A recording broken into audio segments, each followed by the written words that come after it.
சோசியலிச கியூபாவை பாதுகாப்போம் அப்படின்னு சொல்லிட்டு கம்யூனிஸ்டில் சமீபத்தில் மாநாடு. அதில் வந்து யாரை சிறப்பு வந்து யாரை கூப்பிட்டு பேச வைக்கிறீங்க, யார் கூட பேச வைக்கிறீங்கன்னா திருடன் இந்த முதலாளித்துவத்தை உச்ச அரக்கனுடைய கொடுங்கோனு மாற்றி விட்டு அவனை கூப்பிட்டு பேச வைக்கிறேன். இது சொன்னதுக்கு இப்போ கம்யூனிஸ்ட் போராட்டம் பண்ணதே நாங்கள் தான் கம்யூனிஸ்ட் தான் அப்படின்னு சொல்லிட்டு கத்துறீங்களே. இப்போ என்னாச்சு, கம்யூனிஸ்ட் வரைஞ்சிட்டு அந்த கம்யூனிஸ்ட் சின்னத்துக்கு கதிரேறுவால அந்த இதே வேலரோ வரைஞ்சிக்கிட்டு அழுகுறாங்க. நாங்கள் என்னென்னமோ சொல்லி 13 வேலை சோறு இல்லை, வேலை இல்லாமல் இது பண்ணிட்டுருக்குறோம், அதுக்கே எங்கள் வழியில் எங்கள் இதை நம்பி தான் பிழைக்கிறேன்னு சொல்லிட்டு அழுகுறாங்க. அப்படிப்பட்ட அழுது புலம்புறாங்க. அதில் சின்னம் போட்டுட்டு அழுகுறாங்க. அது எதுக்கு அந்த கம்யூனிஸ்ட் இயக்கமாக நீ எல்லாம் முதலாளித்துவம் துணை போட்டு அவன்கிட்ட சீட்டுக்கு பணம் வாங்கிட்டு நோட்டுக்கு இது வாங்கிட்டு அவங்க கூட கூட்டணி வச்சுக்கிட்டு அவனை கூப்பிட்டு இங்கே வந்து நடுத்தெருவில் அடித்து விட்ருக்கான், அடித்து விரட்டி விட்ருக்கான், குடும்ப வாழ்வாதாரம் தனியாக கூப்பிட்டு எல்லாம் போச்சுன்னு கூப்பிட்டு அழுகுறாங்க.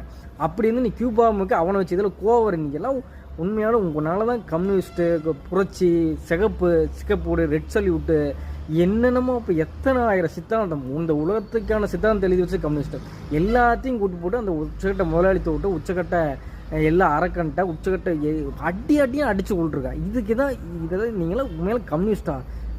இதுக்கு மேலேயே என்னத்தை தான் பேசுகிறது? கோவம் உங்களுக்குலாம் இங்கிருந்து எதுக்கு? அவன்கிட்ட கோவப்படலாமே, எங்கிட்ட கோவப்பட்டு எனக்கு எளிய மகன் என்கிட்ட நானே வழி இல்லாமல் இதெல்லாம் கத்திக்கிட்டு இருக்கிறேன், ஒன்றும் பொறுக்க முடியாமல் தூக்க வராமல் கத்திட்டு எங்கிட்ட கோவப்பட்டு உனக்கு என்னையா வருது? அவன்கிட்ட போய் கேட்கலாமே, எதுக்கே அவன் கூட கூட்டணி உங்களுக்குலாம்?